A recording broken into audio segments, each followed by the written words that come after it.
fly enemies. Controlling the screen makes up the majority of any SHMUP's gameplay. Because SHMUPs auto-scroll, enemies add an additional element of time to gameplay. Instead of just dodging, players will now have goals. They'll think where to move and what to focus on. They'll have to take out enemies efficiently so the patterns don't overlap too much, and so they're left in a good spot to take on future threats. Due to this time element, it's important to design enemies with overlap in mind. Enemy types. Popcorn enemies are small, have low health, and come in large numbers. Mid enemies typically shoot more elaborate patterns which define the encounters, but also die pretty quickly. Elite enemies typically provide a direct challenge to the player by shooting difficult, complex patterns, but they can be used for synergy too. Turrets and tanks are unique because they don't fly off screen when they're done shooting. Instead, they're scrolled with the stage. Enemy roles. Just like bullet patterns, enemies have roles. Well-designed enemies synergize and complement each other, creating a variety of challenges. Pressure. These enemies force the player to move, either by shooting aimed bullets or trying to collide with them. Clutter. These enemies leave shots that clutter the screen, making movement more difficult. Area denial. These enemies block off parts of the screen, usually guiding the player into directly engaging with them. Direct challenge. Some enemies are meant to stand alone and kill the player without assistance.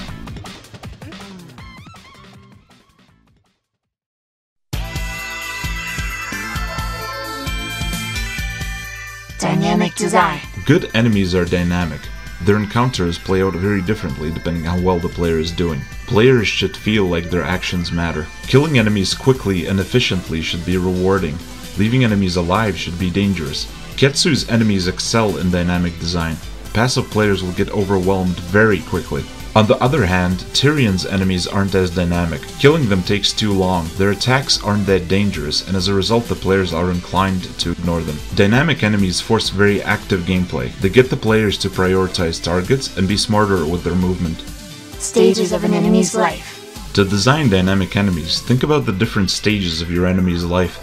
Intro/optimal kill. Think about what happens if an enemy is killed immediately. Do you want the player to be able to destroy them before they shoot, or do you want to make sure the enemy shoots at least a little bit, no matter what? To guarantee that enemies are able to shoot, Cave and other developers cheat and give enemies armor or invincibility during their intro. Doing this will prevent your game from feeling too easy and empty if the player is killing things very efficiently. Average kill. Make sure you have some kind of idea of what the intended average experience is like.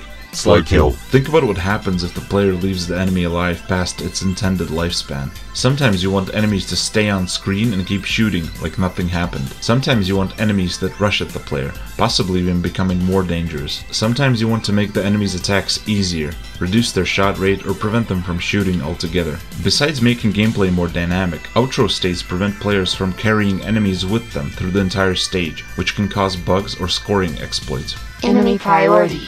You need to consider an enemy's priority when designing them as well. Whether an enemy is high priority or low priority is an emergent property that depends on a lot of factors. It can also change based on the situation. But there are some simple rules of thumb you can follow. Bulky enemies with a lot of health require high commitment from the player, and as a result tend to grab their attention. Enemies which shoot dense, difficult patterns will be prioritized regardless if they're bulky or made out of paper.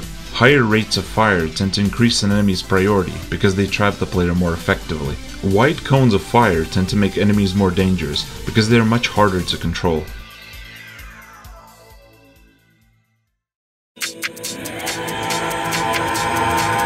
Keeping the pace up. Try to keep enemy health as low as possible. Think about what sort of function they will need to fulfill in encounters and give them just enough health to fulfill it. This makes the player feel more powerful and keeps the game moving. Safe approaches. Safely approaching enemies shouldn't be disproportionately dangerous. Don't encourage players to ignore enemies. Bulky enemies that move downwards often suffer from this problem because they block off more and more of the screen over time. Bullet ceiling. Bullet sealing is a nice anti-frustration mechanic, where ground enemies will stop shooting if the player is close to them. Sometimes air enemies can be sealed too, but this isn't as common.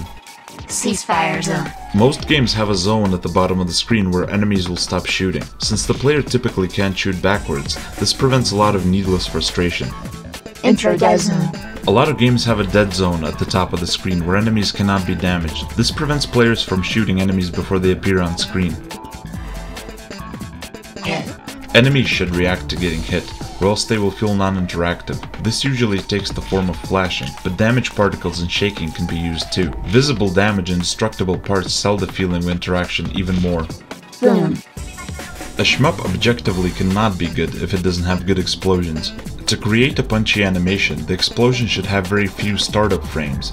Too many frames make explosions feel slow and weak. Quick shockwaves help sell the initial impact, while lingering flames make the explosions look nice. Make sure your explosion is large enough to cover the enemy's sprite, otherwise the enemy's disappearance will be too obvious. Use a bunch of explosion sprites with randomized spawn points and spawn timing to make things look nice and varied.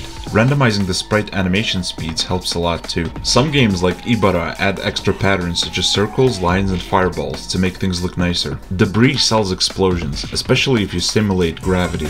Break the explosions up into many different elements, such as separate flame, spark, flare, and smoke sprites. This makes explosions look dynamic. Some games trigger additional explosions after an enemy is dead to keep things more varied and interesting. If you'll be doing this, make sure the enemy's death is clear to the player. Shake stop.